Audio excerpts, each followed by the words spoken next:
अगर आपका बच्चा भी स्कूल जाता है और आपको लगता है कि आपका बच्चा अपनी मर्जी के स्कूल में पढ़े या आपको ऐसा लगता है आप अपने बच्चे का एडमिशन उसकी मर्जी के स्कूल में कराएं, तो अब ये सुन ले कि बच्चे का यानी चाइल्ड का कोई भी फंडामेंटल राइट नहीं है कि वो ऐसा कह सकता है कि उसे अपनी मर्जी के स्कूल में पढ़ना है, या वो स्कूल पर दबाव बना सकता है कि आपको जबरदस्ती उस बच्चे को एडमिशन देना ही होगा। ऐसा मैं नहीं कहती, ऐसा हाई कोर्ट कहता है कि बच्चों का कोई भी फंडामेंटल राइट नहीं है कि वो ये कह सके कि उन्हें अपनी मर्जी के स्कूल में पढ़ना है। आर्टिकल 21 ए की बात की जाए जो संविधान में है, वो कहता है कि free and compulsory education at the age of 14 years जो है वो हर बच्चे का हक है जो भारत में रहता है। आर्टिकल 21 ए कहता है कि हर बच्चे का हक है तालीम हासिल करना, फ्री और कंपल्सरी एजुकेशन हासिल करना जब तक वो 14 साल का नहीं हो जाता। आर्टिकल 21 जो हमारे संविधान में है वो ये बिल्कुल नहीं कहता कि आपका बच्चा उसी फलाने स्कूल में पढ़ेगा जब तक उसकी उम्र 14 साल की नहीं हो जाती।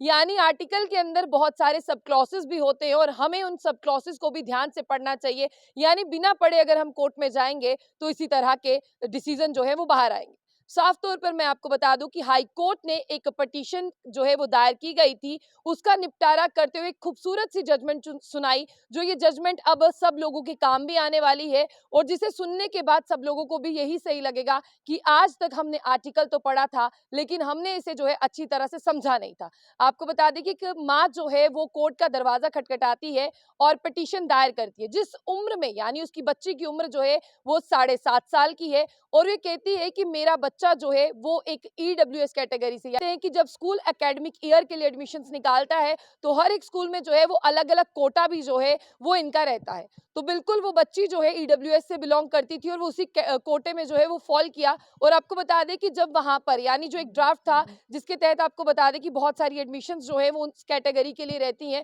तो उसमें उस बच्ची को शॉर्टलिस्ट किया गया। लेकिन उसकी माँ ने बहुत सारे जो है वो बार बार स्कूल गई, बहुत सारे प्रोग्राम्स अटेंड किए, लेकिन शॉर्टलिस्ट करने के बावजूद भी उसकी बच्ची को स्कूल में एडमिशन जो है वो नहीं मिल पाई। इससे माँ को थोड़ी सी निराशा हुई और कहते हैं ना कि बच्चों से आफ्टर ऑल माँ बहुत ज्यादा प्यार करती है और हर कोई माँ चाहती है मेरा बच्चा अच्छा स्कूल में पढ़े, और हर कोई पेरेंट्स चाहता है मेरा बच्चा जो है वो एक अच्छे स्कूल में पढ़े। तो वही माँ जो है फिर कोर्ट का दरवाजा खटखटाती है, दिल्ली हाई कोर्ट का दरवाजा खटखटाती है और दिल्ली हाई कोर्ट से कहती है कि इस मामले में इंटरवीन करे। मैं आपको बता दूं कि जो जस्टिस थे वो दोनों तरफ की जो है वो यानी पक्ष सुनते हैं, जिनकी बेटी 7.5 साल की है उनका भी सुना जाता है और स्कूल का भी सुना जाता है। स्कूल ने ये कहा कि हमारे पास बहुत सारे कैंडिडेट्स जो है यानी स्टूडेंट शॉर्टलिस्ट हुए थे, लेकिन इनकी बच्ची शॉर्टलिस्ट होने के बावजूद भी नहीं आ पाई। तब उसे क्लास फर्स्ट में एडमिशन लेना था और 2022 से 23 से 24 के बीच में एडमिशन लेना था, जो सेशन अभी खत्म हो चुका है। और कोर्ट कहता है कि अब इस केस पर बहस करने का कोई फायदा नहीं है। जब बच्ची को क्लास फर्स्ट में आना था वो ईयर ही खत्म हो चुका है और केस को सुनने का भी इतना ज्यादा फायदा नहीं है। लेकिन कोर्ट फिर से जो एक बार इस केस को सुनता है और उस माँ को कहता है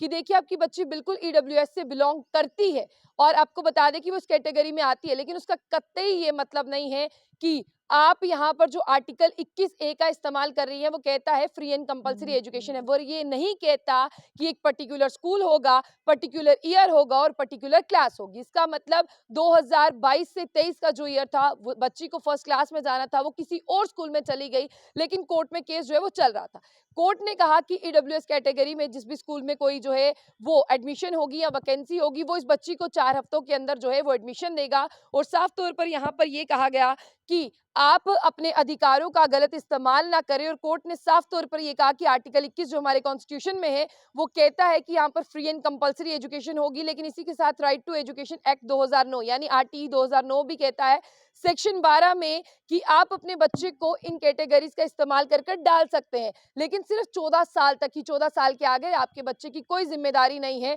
और उस पर यह एक्ट लागू नहीं होता फ्री एंड कंपल्सरी एजुकेशन का। माँ को आखिर में ये कहा गया कि सेक्शन 32 जो है कहता है कि आप अपनी ग्रीवेंसेस जो है वो रिटर्न में जो है वो दर्ज करवा सकते हैं, लेकिन उसका कतई ये मतलब नहीं है। पहले आपको आरटीई लगानी चाहिए थी कि एडमिशन किस हिसाब से, उसके बाद में आपको कोर्ट आना चाहिए था। कोर्ट ने इस रिट पिटीशन का निपटारा करते हुए बच्ची को 4 हफ्ते के अंदर एक अच्छे स्कूल में जो है वो दाखिल कराने की हिदायत दी। आपको ये जजमेंट कैसी लगी? आई होप ये जजमेंट जो है आप लोगों के काम आएगी इन फ्यूचर। आप इसके बारे में बताइएगा और जंग बुलेटिन न्यूज को लाइक करना ना भूलिएगा।